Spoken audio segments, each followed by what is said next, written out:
There might be some spoilers on this one. Hey, I'm Amy and welcome back. Deadpool 2 is finally here and I am ready to talk about it. So ready. There will probably be a little bit of spoilers in this, only because there's some things that I want to kind of talk about. So spoiler warning, if you haven't seen it yet, you may not want to watch this because some things might be spoiled and I don't want you to get mad at me. So spoiler warning, like seriously, if it's probably not going to be a ton of spoilers, but if you watch this and you do get spoiled, if you haven't seen it, don't get mad at me because I warned you. And another little disclaimer on this as well, I have zero knowledge of the comic book Deadpool. I only know what is in the movies. I don't follow most comics. I just know what they talk about in the movies. And I feel like I say that every single time, so I feel like it kind of does go without saying now, but yes, that is a thing. It is real. I don't know anything about the comics. I just know what's in the movies. What's in the box? Okay, so now that we have spoilers and the fact that I know zero about the comics out of the way, let's get started into this review of Deadpool 2. First things first, I had so much fun with this. It is such a blast. It is so much fun. Ryan Reynolds is so great as Deadpool. I feel like he's probably one of my favorite superheroes, kind of. I mean, I absolutely love Captain America and Iron Man and Thor. I am very much more a Marvel girl than a DC girl. I am not a huge fan of whatever they're doing with the DCEU right now, but I do love Nolan's Batman movies, so that's about as far as I go DC movie-wise. I do enjoy The Flash TV show, but I am very ingrained in the Marvel Cinematic Universe, so Deadpool is kind of right up my alley, and I also love the fact that it is very, very meta. I love meta comedy like that. It's just looking straight at the camera, talking about movies outside of his own universe, things like that. There was even a joke at the beginning of this movie where he plays on the fact that Wolverine is dead in Logan. They play on DC. They joke about all the X-Men in general. There's even a fun little X-Men joke that I absolutely loved. Even though I haven't really seen any X-Men movies, there was a fun X-Men joke in there that even I got, and they even joke about how Josh Brolin is Thanos. Like, it's such great and fun humor. It is not as raunchy as the first Deadpool movie is, which I kind of like that. I feel like the first one really focused on the raunchiness of it. But Deadpool even says at the beginning that this isn't going to be that kind of movie. It is going to be a family movie. And he means that in a very different way than some people might take it. It's not really a huge spoiler, but I don't really want to get into that whole thing with the family movie thing.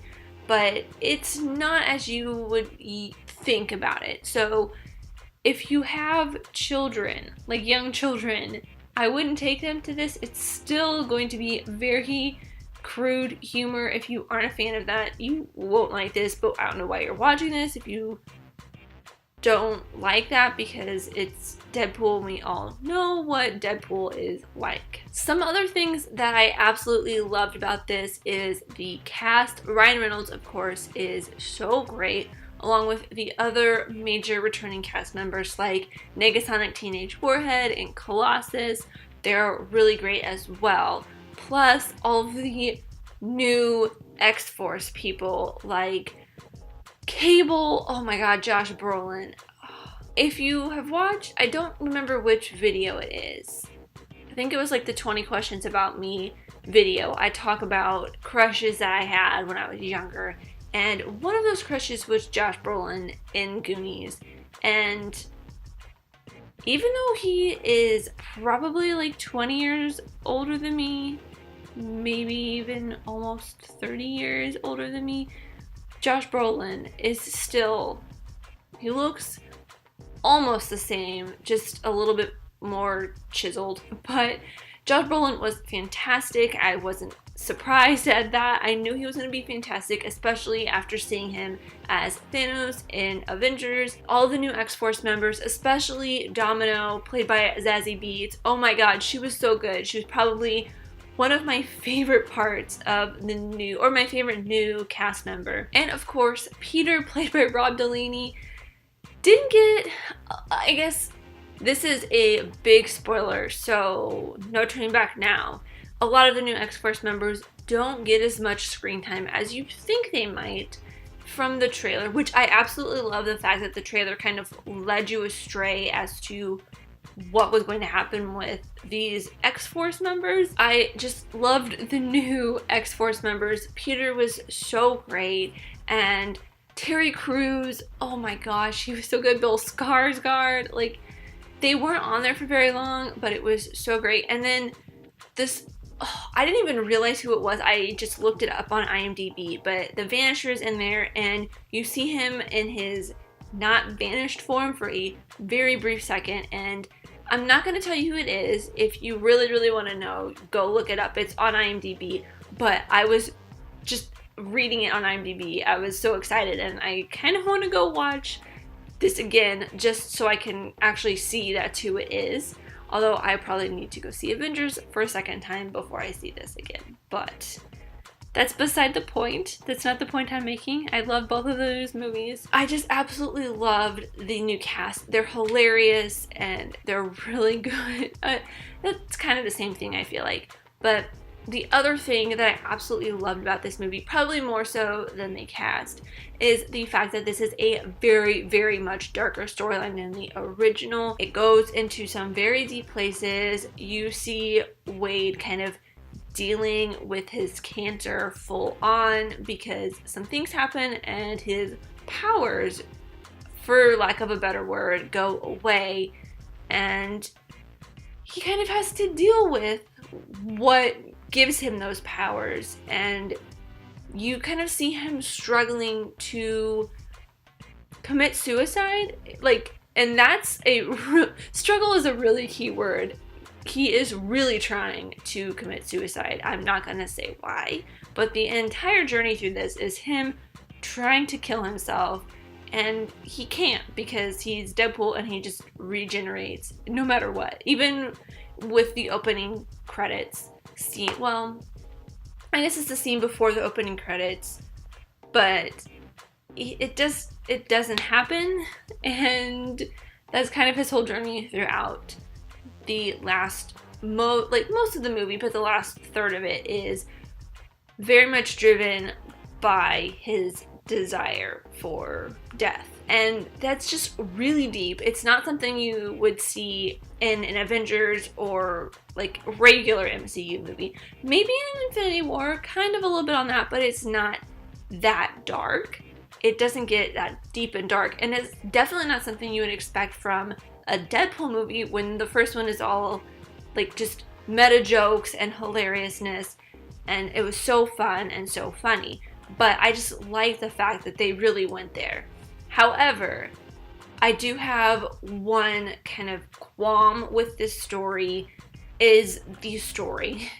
I do like the fact that it's a little bit darker. It's a lot darker than most Marvel movies. It is definitely more leaning towards this, at least this chapter of Deadpool is leaning more towards the DC side, but it's not like that DCE-ish, whatever. It focuses on some more darker things, but the story focused more on those darker things and kind of faltered. The way a little bit I feel the DC movies have faltered is their story isn't as cohesive or engaging.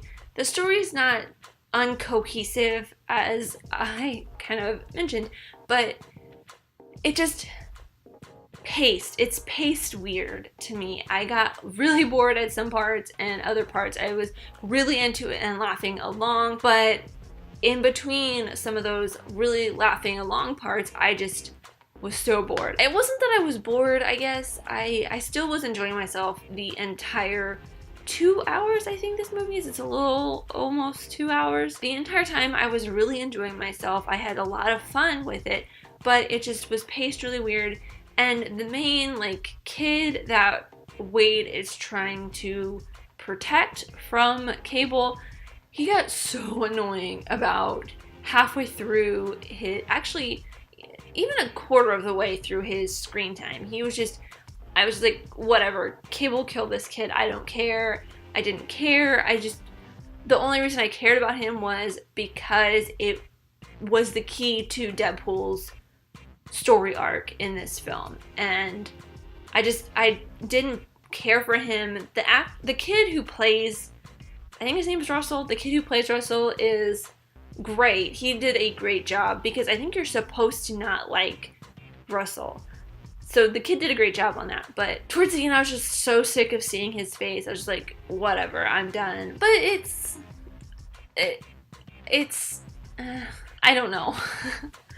I still really, really enjoyed watching this. I had so much fun. I definitely recommend seeing this movie if you like superhero movies, if you like the first Deadpool, if you like Ryan Reynolds. I know I love all three of those. For my rewatch score, I probably would add this to my collection. But if I'm being super, super honest, I would give this a rewatch score of Redbox. I am going to be adding it to my collection because, I mean, obviously I have the first Deadpool and I love Deadpool. He's one of my favorite superheroes because he's not really a superhero, but it's not as great as the first one. The first one, even though it was very raunchy and some of that stuff, it was a little extreme for me. There was like, probably could have been a little bit less of it. The story in the first one was a lot better. Wade had something to work for. He was going towards something. In this, it was kind of the same, but he was just so downhill emotionally that trying to see him push himself back up, or see his friends and the rest of the X-Force members trying to push him up, it didn't really do much. It didn't really move the story along as much as it probably was hoping for. So overall, those are my thoughts for Deadpool 2, but of course I would love to know yours. Let me know what you thought of Deadpool 2. If you got through this and you haven't seen it yet, shame, because there's some things that have been spoiled for you, and it's not my fault, I warned you. Something I just remembered that I forgot to mention was the intro sequences. I briefly mentioned them earlier, but I wanted to dive a little bit more deep, and I was looking at my notes and I realized I didn't fully talk about that. So, I already gave my rating and all of that stuff, but really quickly, the intro scenes are very different. They are complete opposites, I would say. Not in the kind of way they are presented. They are both presented in the same way, with the credits being very spoofy and goofy like the first one, but it is very opposite in tone. It is very much more somber for reasons, and the first one, I really loved the intro scene. It was probably one of my favorite openings to a comic book movie that I have seen since The Dark Knight, and I love it. It's my favorite thing to watch when I watch Deadpool. I sometimes watch it twice in a row, so the second one just didn't really hit the mark for me. Which leads me into my question for this video. Let me know in the comments down below if you have seen both of these movies. Don't give me your thoughts on it. I just want to know which one you liked better. You don't have to tell me why, and I mean, you don't have to not give me your thoughts. I would still love to know what you guys thought of Deadpool 2, but tell me which one you liked better. So, thank you guys so much for watching. I really truly do appreciate every single one of you. Let me know who you are in the comments down below, and let's be friends. If you enjoyed this, leave a like and subscribe if you're new, because I love talking movies, TV shows, comic book movies, filmmaking, and film history. And I'll see you guys next time. Bye!